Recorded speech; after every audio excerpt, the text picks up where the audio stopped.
What is up, guys? It's me, and we're back to answer your question. Another episode of For the Greater. WAAAGH! This is a video series where we answer the questions left by the viewer. If you have a question for us, just comment down below. But question from your question, because we get those questions first.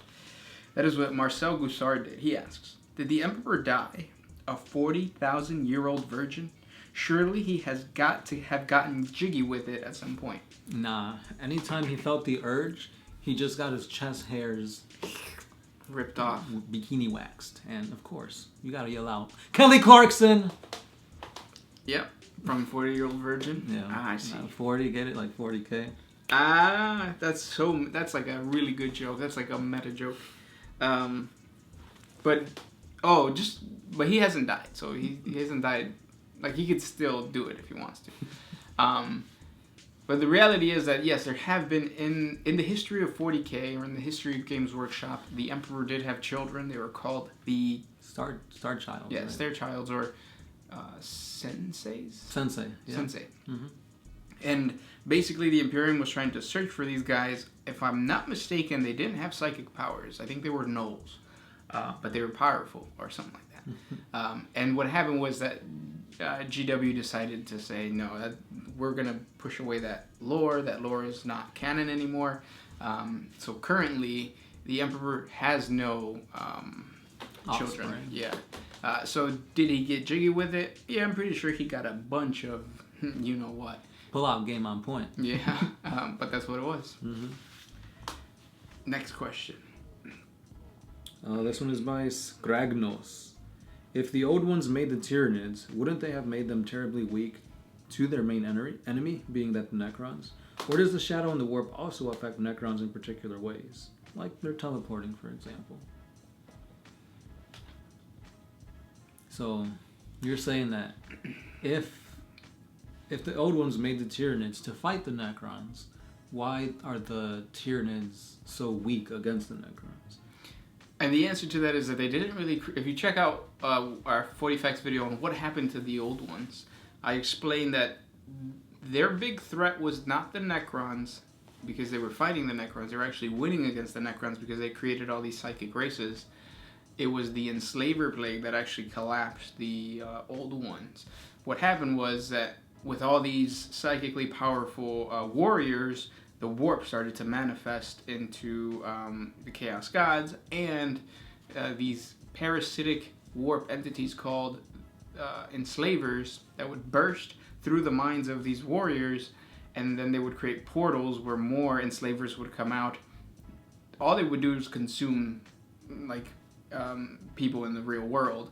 So that was the big enemy, and when they left because of that. So in their minds, they think the Milky Way galaxy is probably at this point infested with enslavers, infested with warp power entities. So what we need to do is create something that's going to be able to destroy the warp powered entities, because we're pretty sure that the Necrons were done away with. They struggled with us and our psychic powers. They must struggle with the enslavers, not knowing that the Necrons went into hibernation and that the enslavers went away. So that's why. Right. That's my theory, though. Yeah, because when you think about it, Necrons are all about eating that biomass, and Necrons don't have biomass. They're sticks. And stones. Next question comes from Irkin Probe. If one were to find an STC fragment, or even an intact STC, how would they go about turning it into the Mechanicum for their reward? You think you're going to get a reward? No, you're going to get shot in the head, and then an actual probe is going to be shoved up. Yeah, very unlikely that, unless you already are part of the Adeptus Mechanicus, so you know who you can trust. If you're just a regular Imperial citizen and you find an STC, more than likely, just give it up and hope that they don't kill you. Next question. This one is by Alexander Thomas. Do Undivided Chaos Space Marine Orcs or Eldar have the technology to manipulate time? For example, time travel, slowing down time, and time loop devices. Yeah. Well, so no, Chaos doesn't have complete control over it. The only people that do, or the only god that would, is Tzeentch. Tzeentch has actually plotted like certain events to coexist with time, because he is timeless or whatever, Yeah, or she. There's no time in the warp. Yeah, so they can manipulate time travel in a certain way, whereas everything's happening all at once, if that makes sense. Yeah, it's really weird. And the only people that can control that is Tzeentch. No other Chaos. They can follow the directions of Tzeentch, but only Tzeentch sees the web for what it is. Pornhub. Next question comes from Necronius94. Setting us... yeah, we've already answered that. Never mind. Martin Cauliflower. What do orcs use for ammo? Is it bolter rounds? If not, how do they penetrate? Anything, really. Yeah, scraps. They'll use... Crots. Yeah, crots. Zap, which is like lightning. Yeah, lightning. Next question comes from Michael Howell. Do you think it's possible for a Custodes that reaches the point where he goes out as the Emperor's eyes and ears to join the Death Watch or start a new chapter? I don't think so the Death Watch is specifically Space Marines. The Adeptus Custodes are not Space Marines, so it's like a cat joining a dog park. It's weird. Park. Or bringing your cat to a dog park. You wouldn't do that, because the dogs are going to get all crazy and sniff it. And cats don't like to get their butt sniffed, right? I don't think so. Yeah, there you go. Next question. Mydreo Halfman. Does Lorgar need to military act against the Imperium now, when he and his legion avenged the Emperor during the Horus Heresy? Who? Lorgar? Does Lorgar need to military act against the Imperium when he and his legion avenged the Emperor during the Horus Heresy? Lorgar is not a good guy. He's the bad guy. So if you're asking, is Lorgar going to come out and actually like attack the Imperium at some point eventually, right? Yeah. I mean, he's just meditating right now. Mm-hmm. He's thinking about life, death, and the destruction of our ancestors. Michael, Star Wars. Are the Primaris supposed to replace the original Astartes? Kinda. I mean, for Games Workshop, yeah. well, they say no, but I feel like that was the original plan. Because they've said that, like, this is what the Space Marines should have been height-wise, but, like, they weren't. But, I mean, no. I feel like they're just, like, an upgrade above Space Marines, but regular Space Marines will always be around. Next question comes from Mike M. Have you thought about supporting Medicare for all? No. But we will. It's too hard. I don't know. I'll talk to Bernie Sanders. He emails me about it all the time. Next question. State of Mind. Is that... No, never mind. His profile picture is Miley Cyrus. What's the future of the Tau?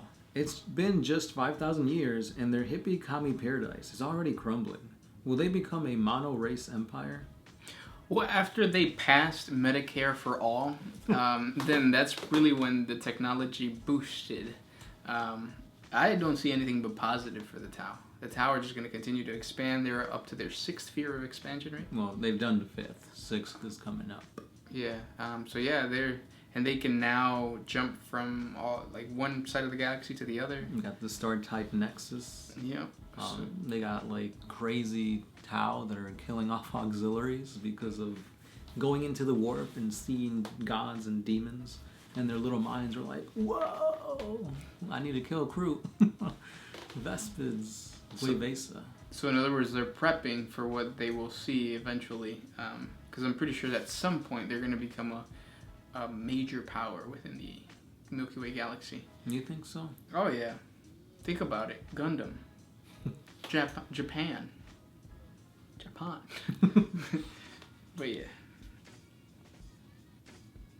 Next question comes from Martin Cauliflower. What do orcs use for ammo? I already answered that. Eustace Bag.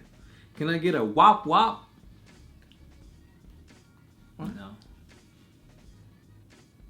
Huh. Nicholas Elazone. Would Crimson Chin from Fairly Odd Parents be a part of the Crimson Fists or the Blood Angels? Huh. I think neither. I think he'll be part of the Imperial Fists. Because he could just, like, use that chin. As a fist? As a fist. Oh. I don't know why my mind went there. Last question. It's a two-parter by Ralph777. He asks, do we have a chance to stop a Tyranid infiltration like Gene Stealer infestation or lictors before a real hive ship invasion comes? And by us, he means modern-day planet Earth. The answer to that is... Nah. You don't think so? I know... No. I wouldn't say I know so, but yeah, I don't see us defending from a Tyranid. That's true. I think there's so many places to hide. I mean, we haven't even found Bigfoot yet. So yeah. Yeah, I think it'll be really easy for a Gene Stealer infestation to, like... Infest the Amazon. Nobody's going to go to the Amazon. It's the Amazon. And then his second question is parallel, but this time orc invasion. Do we have a chance to defend ourselves from the orcs? Orcs are going to be more straightforward. That I feel like we do have a chance. No way! They're rocks. They're asteroids. Right. There's a whole movie dedicated to destroying an asteroid. Now think if that asteroid had green giants that did nothing but kill. We would be toast. Nothing can... But I mean, that we have a fighting chance against. Like, it would be longer, yeah. Because like with Gene Stealers, like it's an infestation. Like by the time we know it's there, it's already too late. With the orcs, we can see them coming. That's true, I guess. It'll be more drawn out, but I don't think we would win. Not just because it's Orktober, but just because. But those were the questions for today. As always, put question for your question, because we like answering your questions. They'll come next week. We'll talk to you guys next week, or tomorrow. And of course, this is the Sound Alchemist. Gershwan. And we'll see you next week, or tomorrow. Always used